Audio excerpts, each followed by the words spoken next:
And I think I was blind, mental health blind, until I was well into my 30s and very insensitive and not at all aware of it. I become much better, and I believe that in terms of your direct reports, let's say the average person has 10 direct reports, shall we say, or 8, that it's part of your job is to know enough about them and what's going on in their lives that you can spot if something's wrong. And that if something is wrong, you can put it into context. And I've been doing that ever since I was in my mid-30s and encouraging other people to do it. And I think one of the things you need to get your direct reports to talk to you about is what they're doing about theirs. And do they really know what's going on in their lives? Hello and welcome. This is Zebra Talk, and my name's Matt Mayer. Today I'm in conversation with Lord Stevenson. Lord Stevenson was the co-author of the 2017 report, Thriving at Work, which was commissioned by the then Prime Minister, Theresa May. Lord Stevenson co-authored the report with Paul Farmer, who was then and remains the chief executive of the charity Mind. It's a really insightful conversation in which Lord Stevenson opens up about his own journey with mental health. We talk about the economic as well as the human cost of mental health challenges, and we look at the many practical action steps which were recommended in the report. Our conversation finishes with Lord Stevenson talking about what he wished he could have included in the report and would do if he did it again.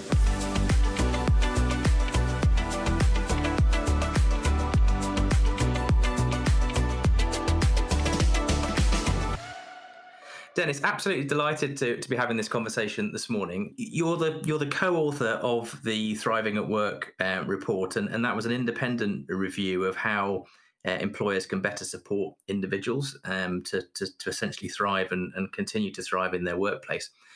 I'm really interested to know a bit more about what the background to that was. It was commissioned by the then Prime Minister Theresa May. What was the background to the report and the timing, and of course your involvement? Okay. We'll start with me because I like talking about me. But I'm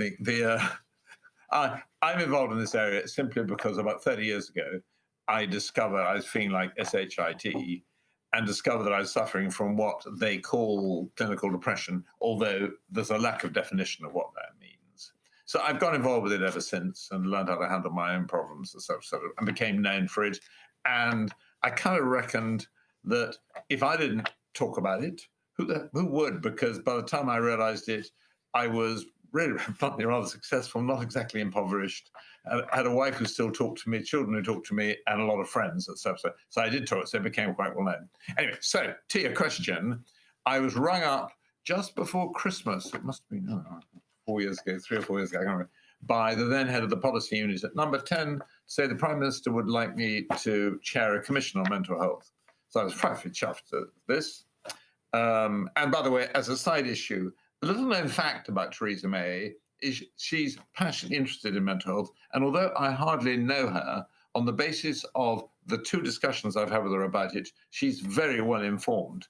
I thought about it, and I thought the last thing we need is any kind of a commission, royal or otherwise, because you have commissions by government when there's huge disagreement on something. Now, academics can always disagree, but the truth is, the great thing to understand about mental health is we, the human race, know the square root of very little about it. There's not much to disagree about.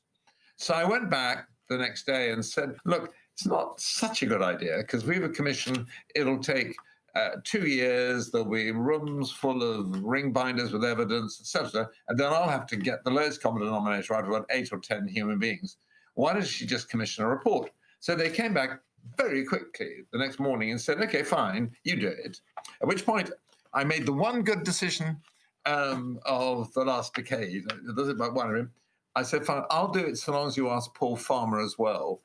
Paul Farmer was and is the chief executive of Mind and has done a staggering job, not just for Mind, but for all of us, and is a really, really good guy. I rang up Paul and he said, I'd be delighted to be on Number 2. I said, no, Paul, this is joint and several. It's together, which of course is mad. You don't have 2 people doing something. Actually, he's a friend for life. We met with 8, 9 civil servants once a week for a year and did it together, and it worked a treat. So that's the background of how it happened. That's a great story. And you know, when I read it, which was recently, and with the benefit of some experience in this area through my own role, the 2 things that stood out at me was, one, the very clear conclusion that the UK faces a significant mental health challenge, particularly in the workplace. And obviously, I and many of our listeners are very much focused on workplace mental health. And the other was that although there was a strong human cost to what was going on, that actually there was a very strong financial cost, whether that was to individual businesses, the economy, or the world economy. And what were the key sort of takeaways for you from the report? You've had the benefit of a couple of years to reflect on your conclusions. What are the things that you think were most powerful in that report?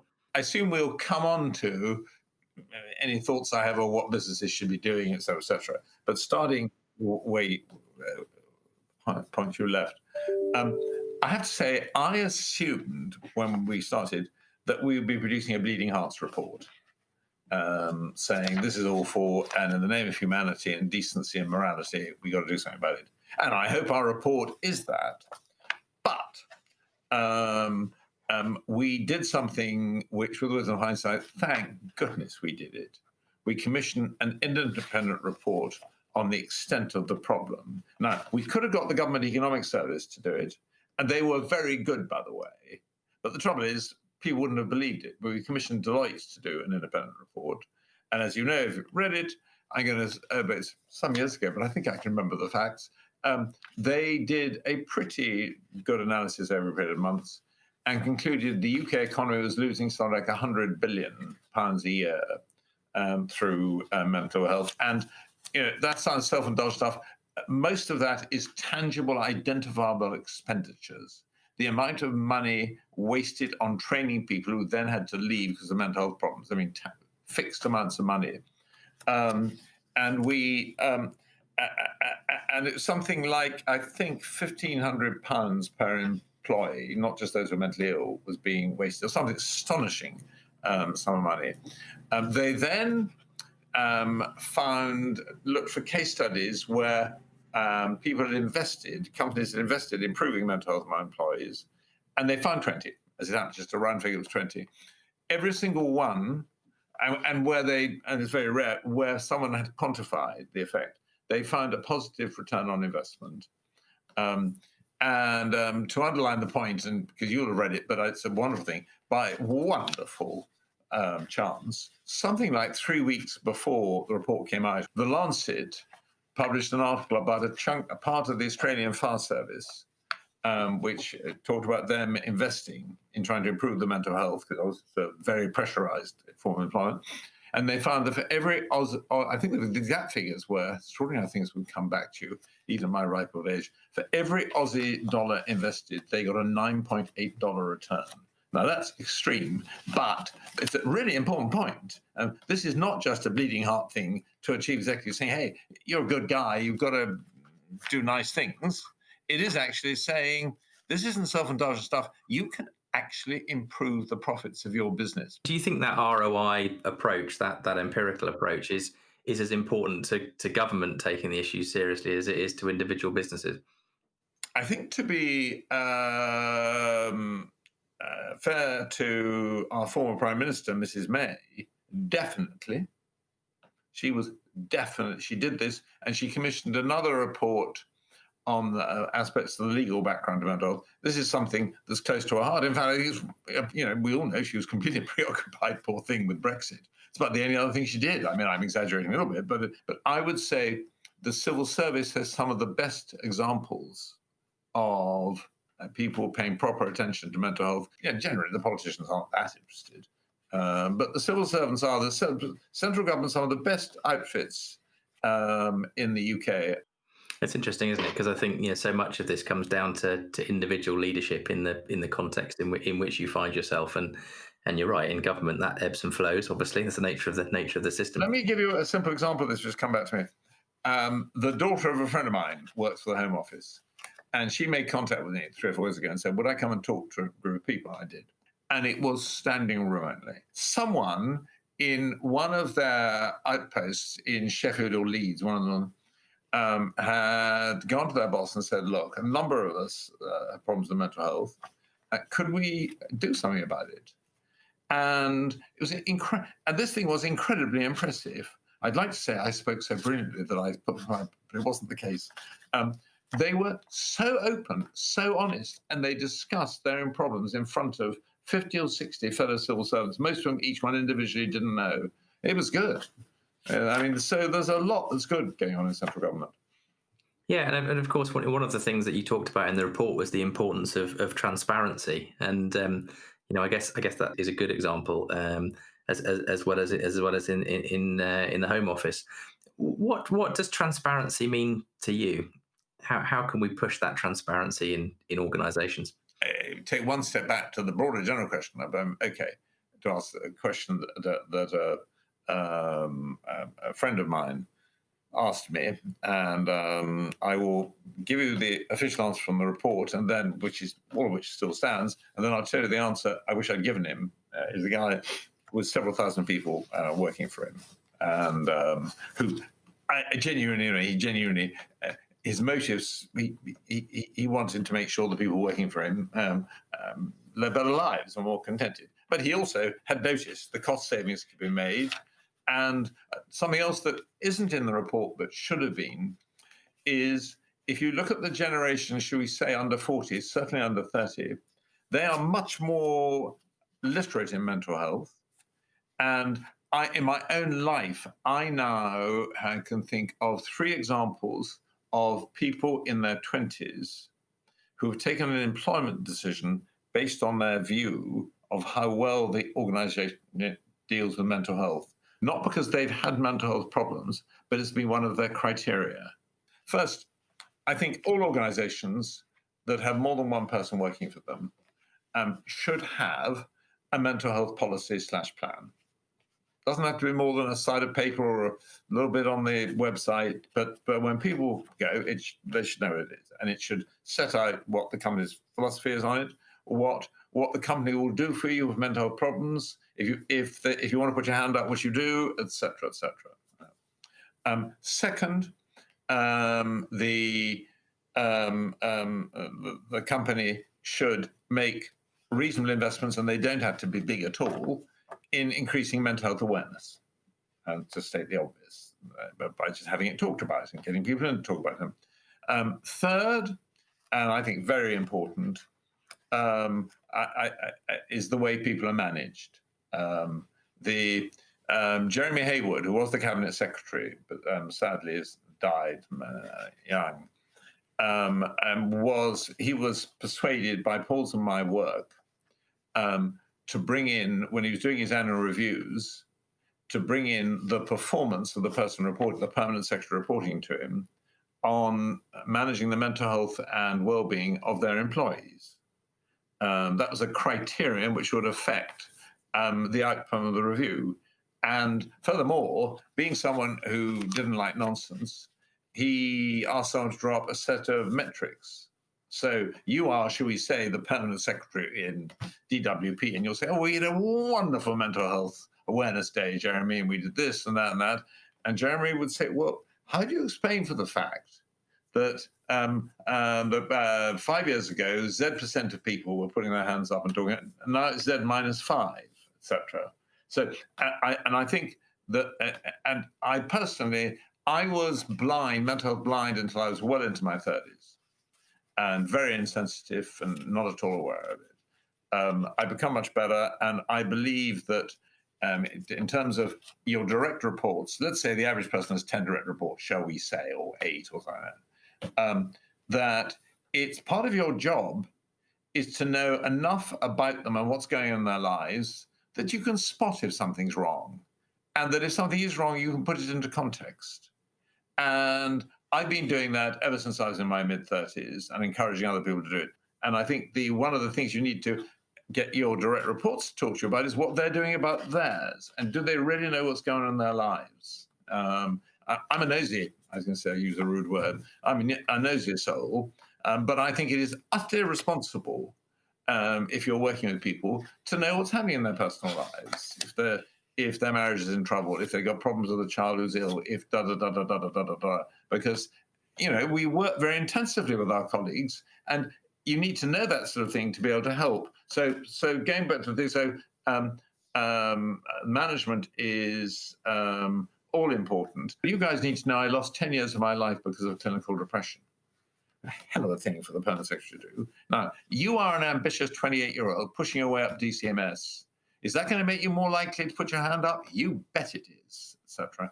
And then I can't resist telling you this. There was a minister who's got a wonderful name. Oh dear. Anyway, she's a football referee, as well as being this. And she was. She's probably still in government now. I don't know. And she followed on and talked. And they changed DCMS by doing that.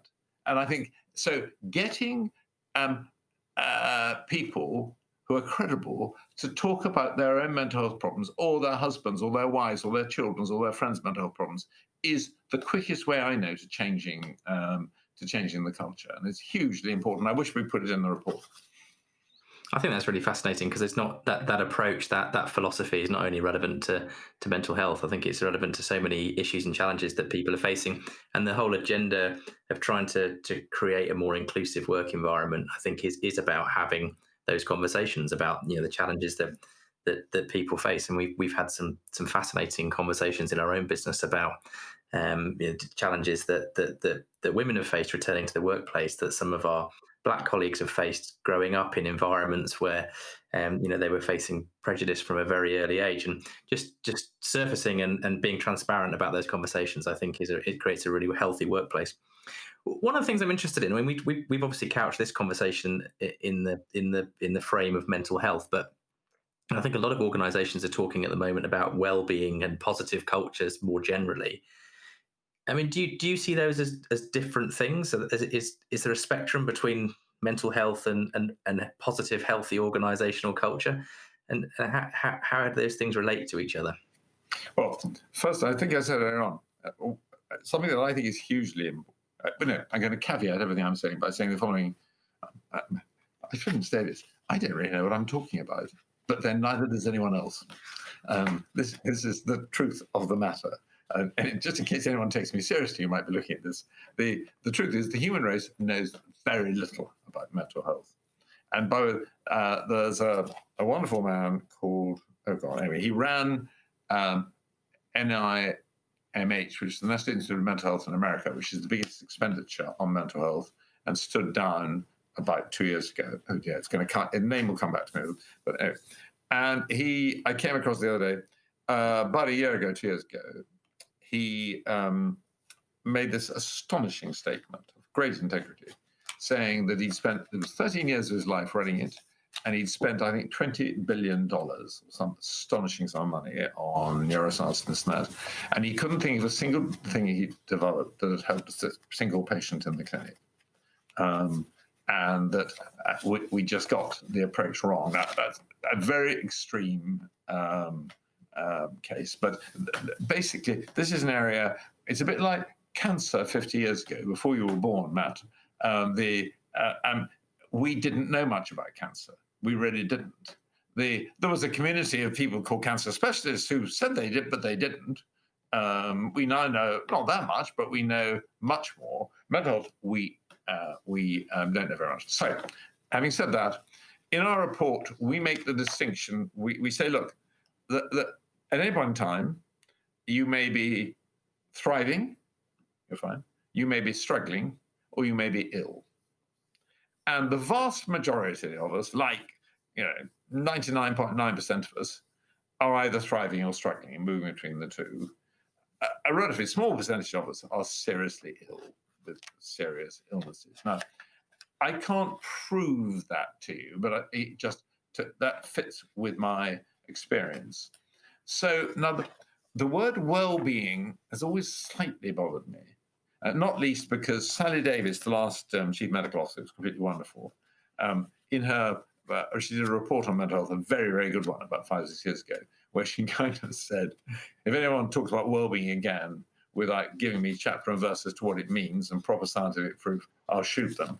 And it is a bit too easy of a word. However, translated into my common sense, and let me now switch to one of the other people I really respect. I mentioned Simon Wesley, who was president of the Royal College of Psychiatry. He's a really, really good guy, and then became the first psychiatrist to be whatever you are at the Society of Medicine, etc.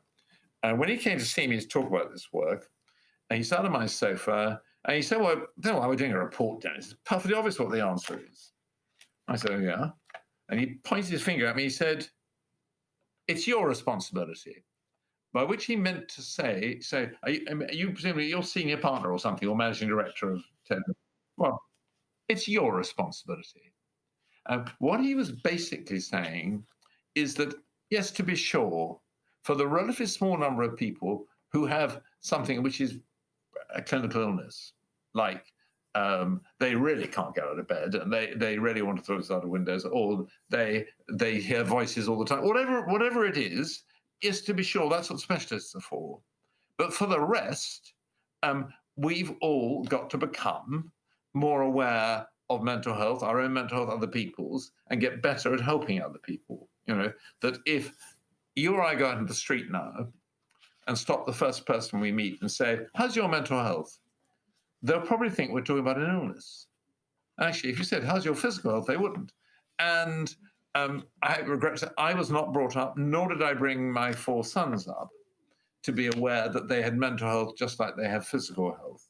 And we are now, I'm glad to say, but we need to accelerate the process, moving into a society where we're all aware we've got mental health, and we're all becoming better at managing our own and helping other people. So coming right back to the workplace, I very much hope and believe we're moving to a situation where in workplaces, everyone is aware they've got their own mental health, and their colleagues have, and they're aware of little tricks of the trade of how to help deal with them, et cetera, et cetera. I've had to learn that over the last 20 years. So I'll stop. I'm talking too much.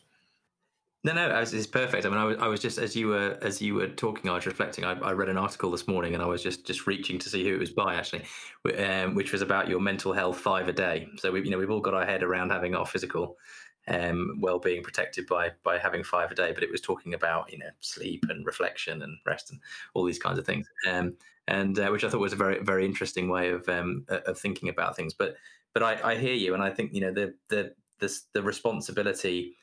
The individual responsibility, the need to own the issue at every sense, whether that's the transparency of the issue or the solutions to the issue, I think is absolutely critical. And personal responsibility stands very much at the core of that. But leaders in business, back to your original point, start with having a plan. at least have to have an acknowledgement, a transparency of the issue, and a plan. And I think that came through very clearly. Now, the report is absolutely packed full of recommendations, which I think was one of its great assets. There's a lot in there for people to dig into, and we'll provide a link to the report with the podcast. But thinking about your own experience and your personal experience, you obviously had a very successful business career, but you've also been very open about the mental health issues that you faced.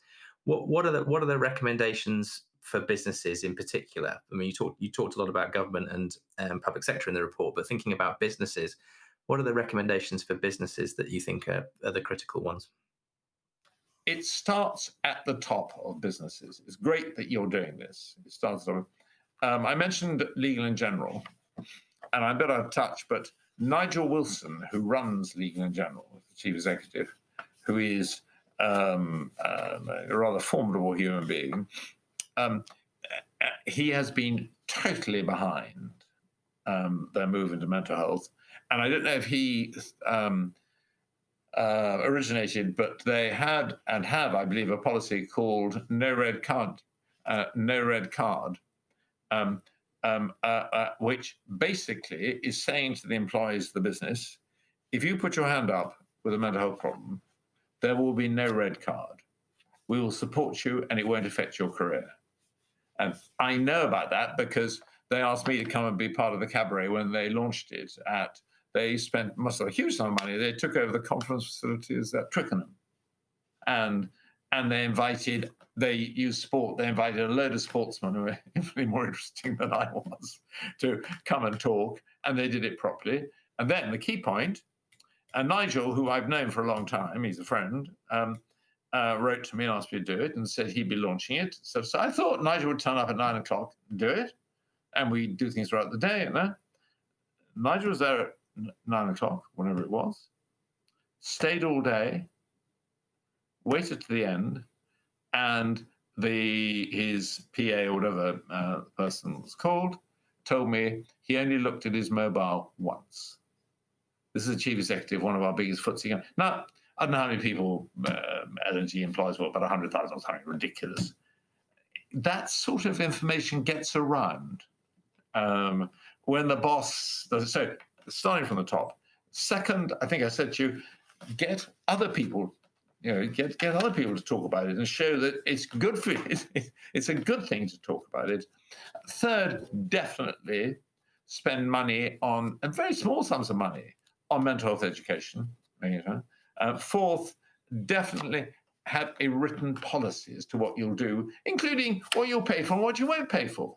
I agree. And since either the Simon Wesley view of, hey, it's your problem, you fix it, actually you shouldn't need to pay for that much. I'm going to make it up. I happen to know that the person who's responsible, the most senior person for marketing in Taylor Vinters, is going through a very bad time, is feeling like SHIT. I don't think she's got serious clinical depression, but I think she's feeling awful. And I think it's your problem and not a psychiatrist's problem or a psychologist's problem or whatever. And I think you need to develop the skill set to be sensitive to know about it, how to handle it. A guy, oh dear, if I can remember his name, he wouldn't mind me telling. Anyway, he works at the BBC, and he very senior. I mean, he was running, I think, 3,000 people, news journalists or something, Matthew or something. Anyway, and he got very, very bad depression. And his boss, in a spirit of enlightenment, said, "Don't worry about a thing. You go home and don't come back till you're better." That was completely wrong, because you're sending this guy back. As it happens, he doesn't have another half, or didn't last time I talked to him about 3 years ago. And so anyway, his boss then talked to someone, and I don't know what happened, but rang him up and said, "Hey, by the way, that cafe we occasionally meet at? How about you and I getting together once every 3 or 4 days for breakfast?" Now, that made all the difference. And that contact. It's not necessarily right for everyone, but I'd like to meet the boss, because he or she, I think it was a she, was quite a thoughtful, aware person and took good advice. So you just need to create a culture where people think like that. If someone in your office has a temperature, you know what to do and what to say. If they're having a lousy time and you happen to know their marriage is in trouble and this and that, are you aware of what Thames Water's been doing with virtual reality? No, tell us more about that. You've alluded to that before. I'm intrigued. It's the Carl, whoever is the head of health and safety, Carl, someone, anyway, an ex-soldier, an ex-tank commander, who, just for your interest, he is one of the 2 or 3 most impressive people I've met in the mental health space. The army never promoted him above being a sergeant. Isn't that shocking? Just really, really shocking. Anyway, that's as an aside. He had experienced virtual reality. I think he did several trips to Bosnia when he was a soldier. So they've developed the following technique, and I think I'm right in saying everyone has to go through it. And I think I'm also right in saying, but you could check on it, that if you're tendering for a contract with Thames Water, the team that will be working on it has to go through it. So, and they showed me one of their bits of virtual reality, and just one. So you first of all shown a film, and I think the guy's name was, whatever it was, I'm going to say his name was Matt. The people, Matt. And you saw 2 of his colleagues, and of course they're actors, talking about Matt. He'd been given a promotion, and Matt wasn't himself. And they were fed up with Matt. And it was just dreadful. And what are they going to do about it, et cetera, et cetera. You then switch to virtual reality, and you put on the things, et cetera, et cetera. And you find yourself living Matt's life. And you're in his home, dealing with his wife, his children, his friends, et cetera. And it's pretty grueling. and you then go back to a film bit, and you have his boss talking about him, and so on and so on. And the thing goes on, and you see his wife leaving him, and it's brilliantly done.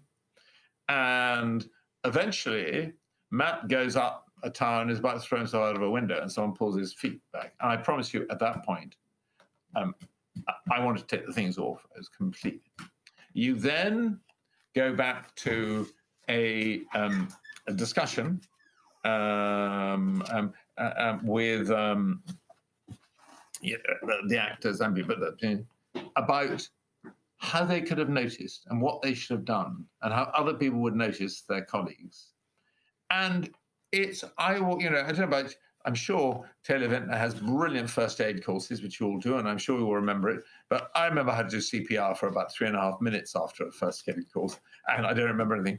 And I'm nothing against mental health first aid, and it's a good thing too, but that, I think, will stay with me for the rest of my life. It is utterly brilliant and can't have cost them that much to do.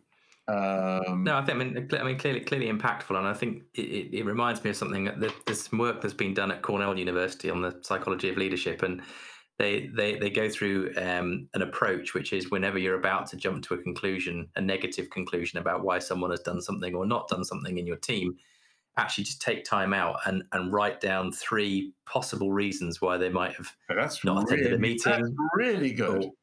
It's a very practical tool, and as someone who regularly jumps to conclusions, I put myself through that discipline and definitely found it helpful. And it may not even be that you come across the correct reason why someone's doing something they're doing, but actually the conscious act of trying to think outside what's in front of you is very helpful. And that story reminds me of that leadership approach.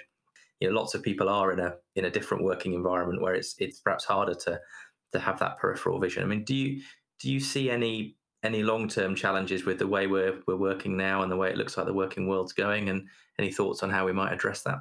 I suspect the challenge for Vintner is to create a flexible system which gives people flexibility as to what they do.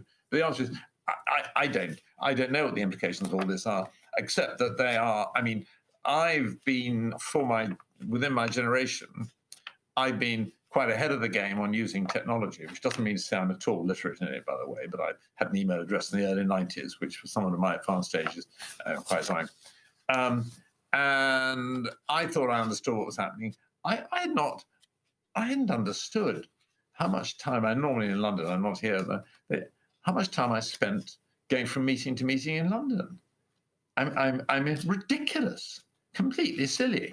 I mean, I now have an extra hour or so every day. So, Dennis, looking back on the report, from the vantage point of being a few years on, are there things that weren't in the report that you would include now, or that you wish you'd focused on more? Yes, I mean, I think I'm not humble enough to admit of things that we hadn't thought of, but there were things that we kind of knew we weren't doing justice to at one time. And the obvious area is the SME economy. I mean, basically, I think it's fair comment. I think that I doubt whether there's more than a minority of the top 250 quoted companies who haven't moved to having proactive mental health policies. And I'm not saying it's entirely due to our work, but because there was a following wind in society. A lot of it's created by people like my partner in crime, Paul Farmer, in mind. But in a sense, quite often I get asked about large companies. I say, well, don't bother me with it. It's kind of, you can do it yourselves. You're rich enough and musty enough and ugly enough, and you've got it. And there'll be people working for you who know more about it than you do. I said that to a great friend of mine the other day, who's nearer my age than yours, doing it. The SMEs are a different matter. And, when you're walking around Whitehall or whatever, and you meet senior civil servants or politicians, talking to them, you kind of get the impression they think the country is run by big companies and employ, and of course they don't. It isn't. Big companies employ a relatively small percentage of the population. It's smaller organisations that employ the vast majority of our fellow citizens. Now, does that mean no SMEs are doing the right things in mental health? Not at all. Some of them are way ahead of the game. But there is that is the biggest priority area for action. And if government was to do another operation, and last thing I want to do is they should focus on practical communications policies that can deal with SMEs. And of course, there is below SMEs, there's an emerging, very tricky area of the economy called the gig economy. All those mainly young men and women you see wandering around on bicycles who are, I'm going to exaggerate, typically going home to flat shares with people who may come and go without a huge amount, with virtually no work support and very little home support, et cetera, and not a huge amount of income. And it's an area I know very little about, but it's an area I observe. So those would be the two areas. And the SME, to take SMEs, one of the things that is beginning to happen, and I think will happen, just as with the environmental things, you increasingly have large organizations, whether in government or in big companies, saying, unless you tick certain sustainable boxes, doing certain things in the environment, you can't tender for our contracts, which seems to me a thoroughly good. And I think increasingly, let's take Tesco's. I don't know what Tesco does. I have no reason to think anything other than it's go. But I would hope that Tesco's, if it hasn't done so, will move to a simple policy whereby you can't tender to be a Tesco supplier unless you convince us you're doing a number of the right things on mental health. Could that lead to a box ticking thing? Yep, it could. But is that better than nothing? Yep. I think that it's fascinating. I think that the SME point is really interesting, and certainly you're right. Within my own organisation, there are lots of people who are very, very enthusiastic about approaching these challenges consciously and positively. And I think in the SME, you've almost got it's an easier opportunity to capture that enthusiasm and do something with it. And it's also an environment where you've got, back to transparency and being aware of what's going on in people's lives. It's much easier to do that in an organisation that's the size of a frigate rather than the size of an aircraft carrier. And I think that's a real opportunity. But the question about the gig economy is an interesting one too, actually. And I can see a report or an article or something on who's looking after the gig economy workers being a really interesting, because that's a business model that's here to stay, I have no doubt, and will grow. So finally, Dennis, you've been very transparent about your own personal experiences with mental health, and you've had a long and varied career. I wondered, what if there was one thing you would suggest leaders reflect on that's based on all those experiences that you've had, what would that be? I regret to say, in a sense, if you're only allowing me one thing, it's like, does time this, one thing for a leader to reflect on. It would be read the report. Don't ever read the report. Read the summary. It's very, says he, with the modesty for which I'm famous, it's very good, the summary. It actually, and if you're interested, get hold of the Deloitte's report, because it will convince you and show you that for most organizations, by investing relatively modest sums of money, mainly by investing your own time as a leader,